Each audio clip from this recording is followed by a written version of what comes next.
This is the story of Leonardo's horse. It's by Jean Fritz and Hudson Talbot, and it's a true story.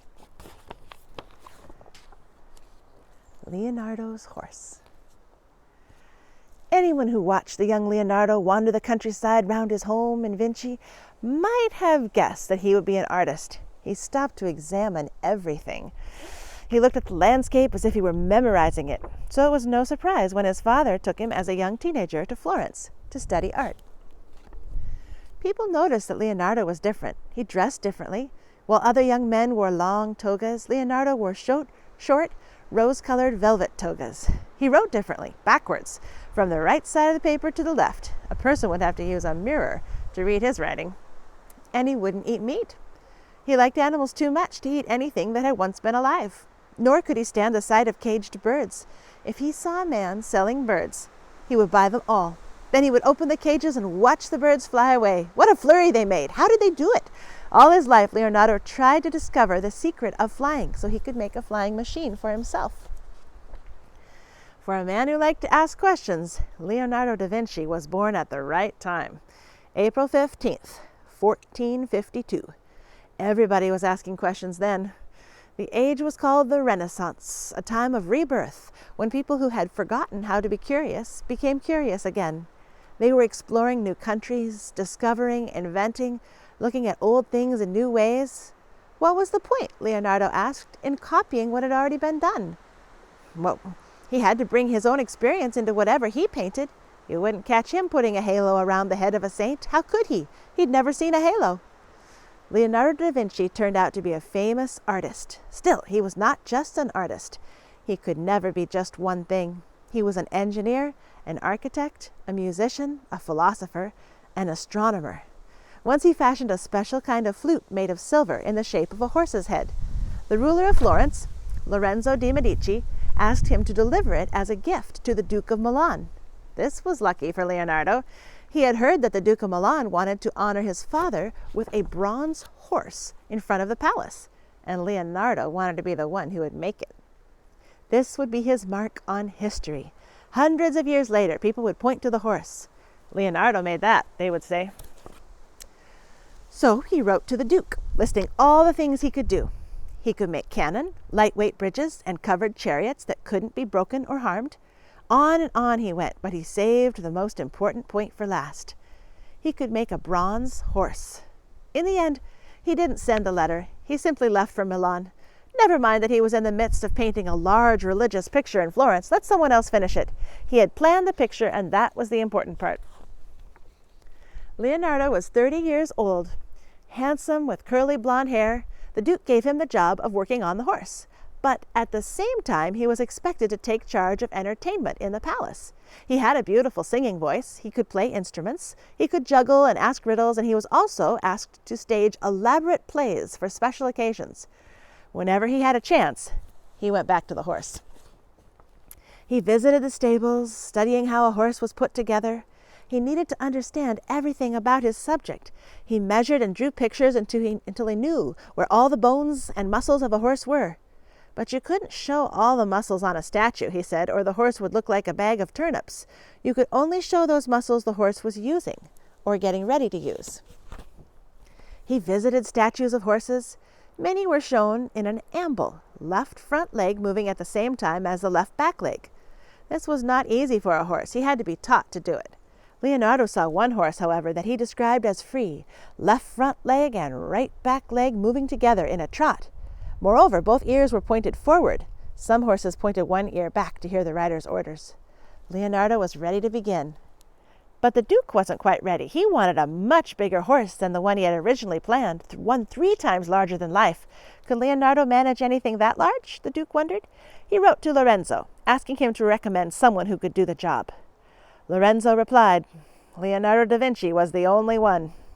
On April 23rd, 1490, Leonardo wrote in his notebook, I resumed work on the horse. The hardest part would be the casting. He collected 58,000 pounds of metal, tin and copper, which would be heated until it was fluid. This would be turned into bronze and used to cast the horse. But should he pour the bronze all at once? No one had tried a single pouring of anything this large. In November 1493, he had completed the clay model. 24 feet high, it was shown off at one of the Duke's special occasions, and it was a sensation. But Leonardo seemed to be in no hurry to start casting. Perhaps he wasn't sure how he'd do it. Besides, he was planning a new project. He'd been commissioned to cover the wall of a convent with a picture of Jesus and his disciples at the Last Supper. Since he wanted to present the disciples realistically, each with their own personalities, Leonardo walked the streets of Milan looking for the right faces. He had trouble with Judas. He could never find anyone in Milan who looked evil enough. So he left Judas for someone else to do. Later, in 1498, there were rumors that the French were preparing to invade Milan, and the Duke wanted to be ready. And there was all that metal that Leonardo had collected, just what the Duke needed, so he sent it off to be made into cannon. Well, this is war, Leonardo reasoned. What else could they do? When the French came in 1499, Leonardo and the Duke fled, but the horse couldn't leave. There he was when the French arrived. The archers laughed. Never would they find such a perfect target, they said. Pulling back the strings on their bows, they let their arrows fly. Ping, ping, ping, the horse sagged. Then it rained, and the horse became smaller and smaller. At last it was nothing but a pile of mud stuck with arrows. Leonardo went back to inventing and painting, but he never forgot his horse. He still wanted to invent a flying machine, but he still couldn't do it. His greatest disappointment, however, was his horse. As Leonardo became older, his hair turned white and grew down to his shoulders. His beard reached to his waist, and he became depressed. What had he achieved? He asked himself. He complained in his notebook. "Tell me," he asked, "if anything has been achieved by me. Tell me, tell me." It was especially hard when his rival, Michelangelo, taunted him. "You," Michelangelo said, "who made a model of a horse you could never cast in bronze, and which you gave up to your shame." In his notebook, Leonardo mourned, "I have wasted my hours." On May 2nd, 1519, Leonardo da Vinci died. It was said that even on his deathbed, Leonardo wept for his horse. Leonardo has been remembered for hundreds of years, especially for his paintings of the Mona Lisa and the Last Supper, but not for his horse. That story was almost forgotten until 1977 when it was told in a magazine. And the right man read it. His name was Charles Dent, and Charlie loved art, reading about it, making it, looking at it, collecting it. Leonardo would have liked Charlie. They were both dreamers with big dreams. Yet Leonardo may have been envious. Charlie did what Leonardo had always longed to do. He flew, soaring through the sky like a bird freed from its cage. Charlie was an airline pilot, and whenever he traveled, he looked for art to take home. The more Charlie read about Leonardo and his horse, the more he cared about Leonardo. When he read that Leonardo died still grieving for his horse, Charlie couldn't stand it. Right then he had the biggest dream of his life. "Let's give Leonardo a horse," he said. "It would be a gift from the American people to the people of Italy." But could he really give Leonardo his horse? Could anyone? Charlie went to see famous scholars who had specialized in the study of Leonardo. When he came home, Charlie was smiling. He could go ahead. But where would he build his horse? He needed a special building, he decided, a round building shaped like a dome, tall enough for a horse. On the top there would be windows to let in the light. Charlie didn't know a thing about domes, but luckily he found a man who did. When at last the dome was finished, Charlie hung the pictures he'd collected on the walls and arranged other objects around the room. All he needed was the horse. Every day Charlie could see the horse more clearly. Wherever he went, he carried a small piece of wax or a piece of clay and made miniature models of the horse. But he needed to be around real horses. He borrowed 2 champion Morgan horses and studied them for months, running his hands over their bodies so he could feel where the muscles and bones were. He measured every inch of the horses, just as Leonardo would have done. Then, in 1988, he began the 8-foot model of the horse. Over the wooden skeleton, he applied 1,000 pounds of clay. To hold the horse steady, a post ran through the belly of the horse to the ground. To fill the belly, the horse was stuffed with slats of wood and styrofoam. So now the dome had a clay horse. His left foreleg raised and bent, his right rear leg off the ground, free. The muscles in his hindquarters were tense, his ears were pointed forward, and his nostrils were beginning to flare. By 1993, the 8-foot plaster model of the clay horse was completed and ready to be cast into a 24-foot bronze horse. For that, it would have to be sent to a foundry, where it could be enlarged, a 24-foot clay model sculpted, then the 24-foot bronze horse cast. In 1994, however, the people at the Dome were less concerned about the horse than they were worried about Charlie. He became sick and no one knew what was the matter. Then he was told he had Lou Gehrig's disease and could not be cured. He would not be alive when the horse arrived in Milan. All Charlie said was what he always said. He had never been interested in taking credit for the horse. The gift of the horse was a gesture of friendship from the American people to the Italian people, a salute across the centuries to Leonardo. On December 13th, Charlie's family and friends gathered around his bedside and promised him that the horse would be finished. On Christmas morning, 1994, Charlie died. On August 1st, 1995, the horse was ready to go to the foundry. He was hoisted into a van, tied, padded, and driven off for his great adventure. At the Talix foundry in Beacon, New York, his transformation began. He was enlarged and cut up into 60 separate pieces.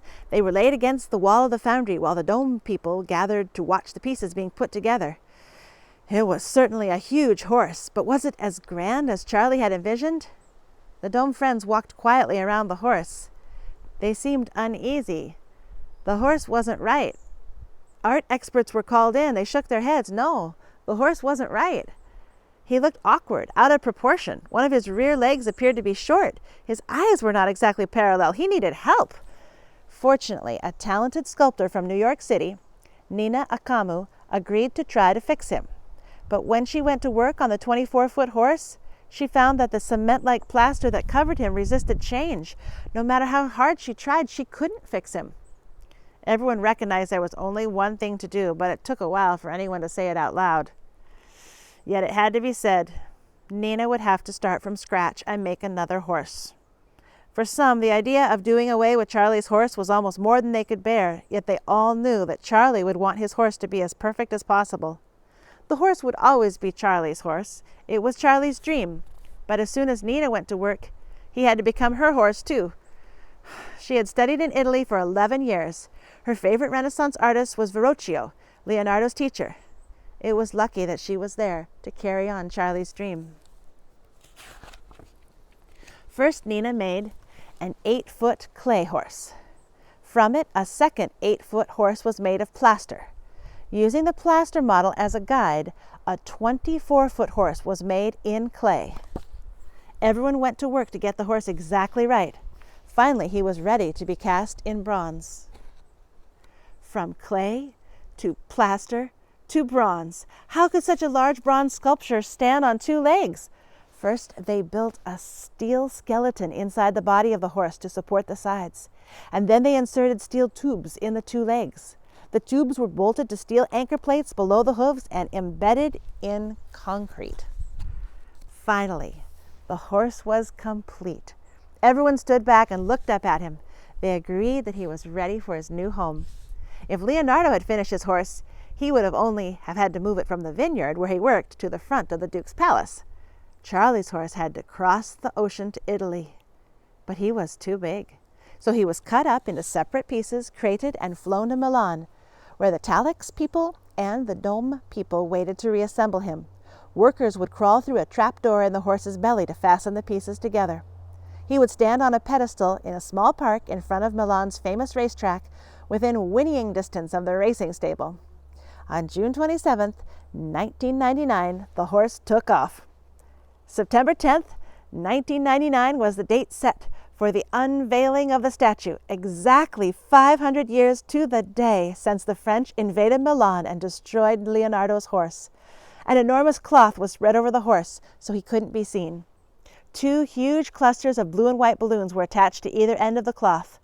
On the pupil of one eye of the horse, Nina had written in tiny letters, Leonardo da Vinci. On the other eye, she had written, Charles Dent.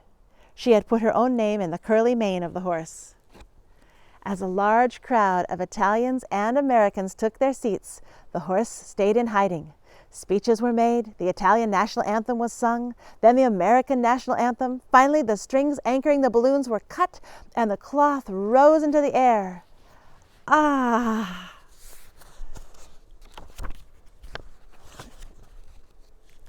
At last, Leonardo's horse was home. And this is a true story, and there were many people to be thanked. It was published in 2001. That is Leonardo's horse.